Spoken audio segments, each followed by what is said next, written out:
This is my final project. It's a bunch of water simulation models that I made, and like I was trying to find a best one, but I made a few.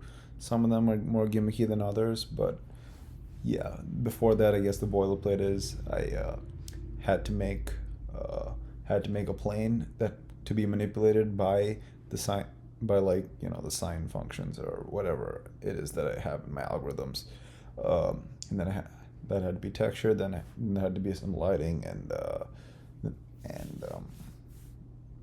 yeah, I mean, yeah, this is a bunch of boilerplate stuff. But the main part is just this vertex shader where all the transformation happens.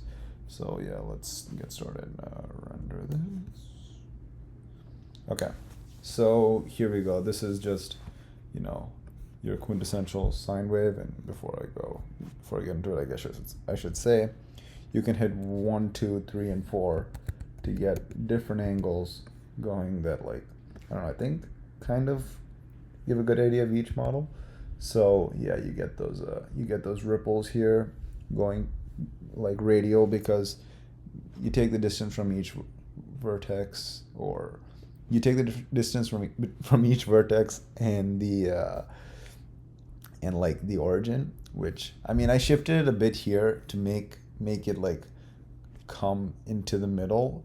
I shifted like the origin. I added like a little bit of the x and y and whatnot to actually make it come to the center. But otherwise, it would be like leading off. Like this would be the proliferation point.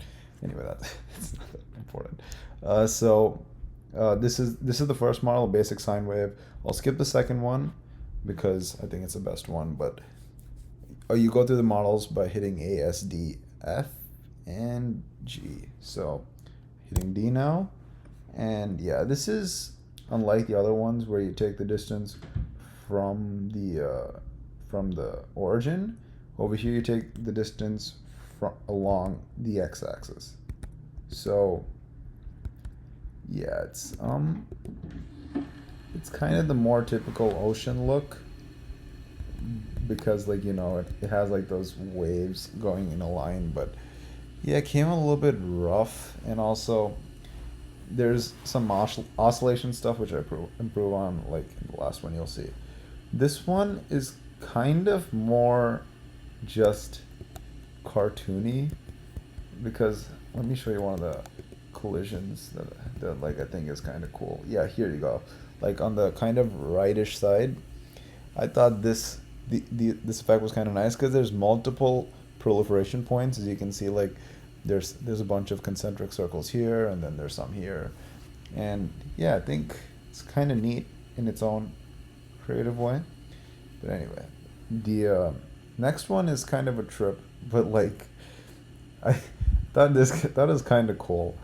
It's, all right, it's like basically over here I used a tan function instead of sine functions, and I basically just, I don't know, went a little crazy with it.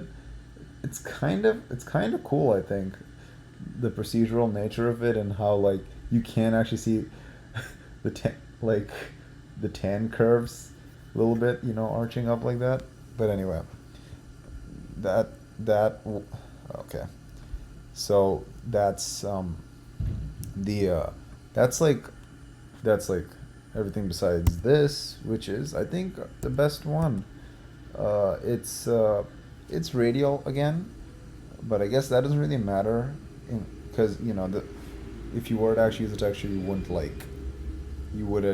leave the center here, but it's radial, but there's an oscillation. It's like a cos on top of a sine curve. Which uniform is this? Yeah, here. It's like a cos on top of a sine. So you get these like slightly uneven ridges here, unlike the prior one, which is very much just even calculated.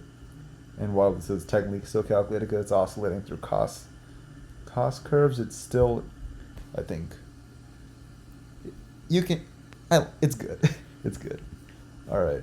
Well, I think yeah, that's it for me. And Yeah. Cool.